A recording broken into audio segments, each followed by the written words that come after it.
हरे कृष्ण सभिवन्य बी शास्त्र भाषाना भगवद्गीता माझ्या मी 5वा अध्याय श्लोक नंबर 21-22 देखा. बाह्य स्पर्शेष्वसक्तात्मा विन्द्यत्यात्मनि यत्सुखं स ब्रह्मयोगयुक्तात्मा सुखमक्षयमश्नुते.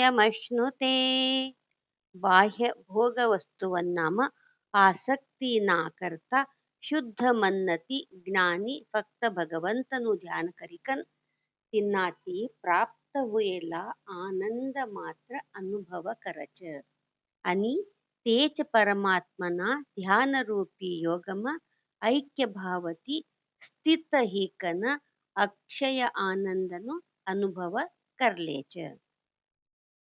ये हि संस्पर्शजा भोगाः दुःखयोनय एव ते आद्यन्तवन्तः कौन्तेय न तेषु रमते बुधः.